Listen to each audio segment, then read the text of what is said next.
A camera operator at a Hungarian television station has been caught on camera kicking and tripping running Syrian refugees. Let's watch.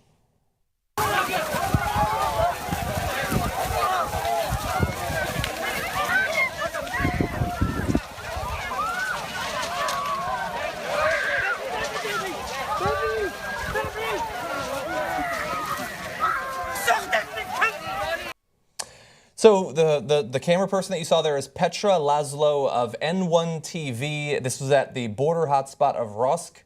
And you do see a fairly chaotic scene. You see what could be, at the very least, many dozens or possibly hundreds of refugees running away from police. So it is a scene of chaos, but it's a scene of chaos that does not need the added cruelty of you tripping an old man holding a child. This story is so disturbing, and I don't know what it is about this video that makes me emotional, but I'm going to come out and say it. It makes me emotional. Because these are people who are fleeing from a very violent situation. They're desperate. They don't know. They're leaving everything behind. Everything they know, they're leaving it behind. And they're trying to get to Germany through Hungary, right? And right now in Hungary, there is this huge issue of xenophobia. Not by all people. I'm not making a generalization, but specifically a political party there known as the Jobbik Party, right? And this television station that this woman worked for is closely tied to them. They are very nationalistic. They are very anti-immigration. They don't want anyone that's not Hungarian to live in that country. In fact, back in 2008, their election campaign was Hungary belongs to Hungarians. Okay, so they are just not friendly, to say the least. So that kind of behavior from her is unsurprising once you kind of learn about the political party that this television station is linked to. Yeah. That being said, the biggest problem in most issues, whether they're international issues or domestic issues, is that people have no empathy. And when you treat others like they're garbage, it just shows that you're just not a good human being, right? Yeah. We're so divided, whether it's by nationality or race or gender, whatever it is. Just have some fucking empathy. Here's a man running away, holding a child, and the only thing you could think to do is to trip him. Just make it a little bit harder. It's a fucking kid, right?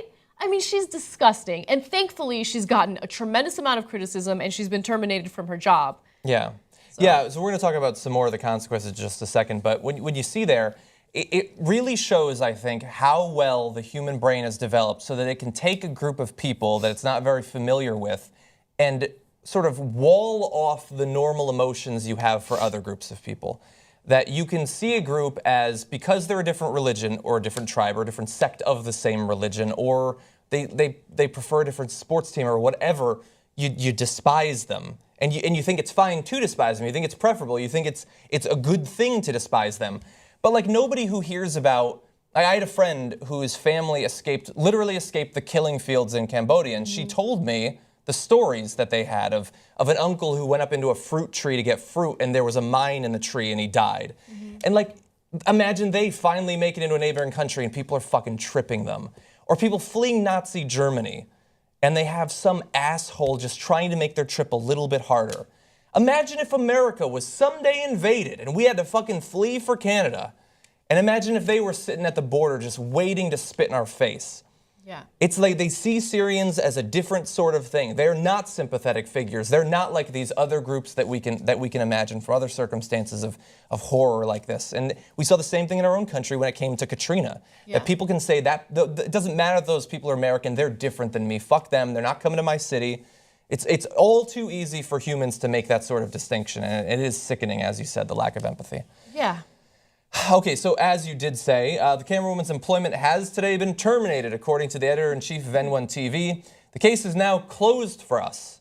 Well, I don't think that the case should actually be closed, because apparently you are employing people who are fucking terrible. God knows what they plan to do with the footage, because as we said, this television station has been tied to one of those far-right the parties. I do want to turn a little bit larger, because this isn't just one party or one television station in Hungary, and it isn't just Hungary, it is a bigger thing. You have the Prime Minister of Hungary, so this is not a camera operator, this is a politician in office.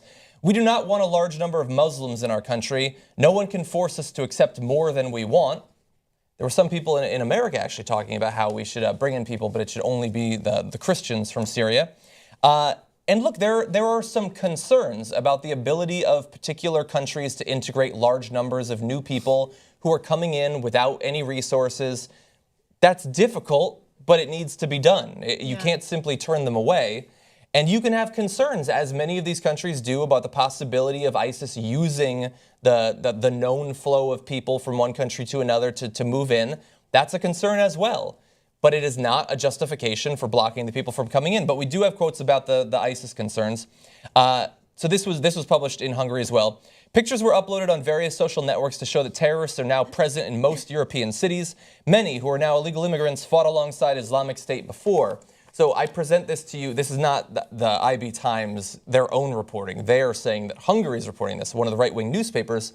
So there are very real concerns about ISIS, but they are being used by far right-wing parties in Europe to try to stop people from feeling any sort of social or human obligation to these refugees. I gotta be honest, it sounds a lot like the fear-mongering that happened in the United States right after 9/11, right? The same type of fear-mongering that was used as a justification to take away some of our, constitutional rights, including privacy and things like that.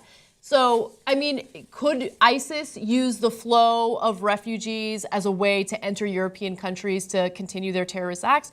Sure, but there needs to be evidence of that. It's one thing to say, hypothetically, they can do it, and it's another thing to show that that's actually something they're either planning to do or they're already doing. Yeah. And far too often, we just believe what people speculate as opposed to asking or demanding evidence. Yeah, and sometimes doing the right thing comes with costs and potential risks. It doesn't mean that you shouldn't do it. And as some of the more reasonable politicians in these states have pointed out, their borders have been relatively porous for a long period of time. That did not come about as a result of Syria's dissolution into chaos. That has been ongoing for a long time. So to use it in this way is extremely callous and it's extremely cynical. And it's not unlike what we've heard in our own country about, well, we should stop Mexican immigrants from coming because we saw a prayer rug one time that turned out to be a soccer jersey. So we should shut down the entire southern border to immigration because of the same exact concern that ISIS will be coming over. So it is a concern, but you have to understand that the people who are using it aren't necessarily using it because they have sincere concerns about the possibilities of terrorism. They might just be trying to carry on their own political philosophy.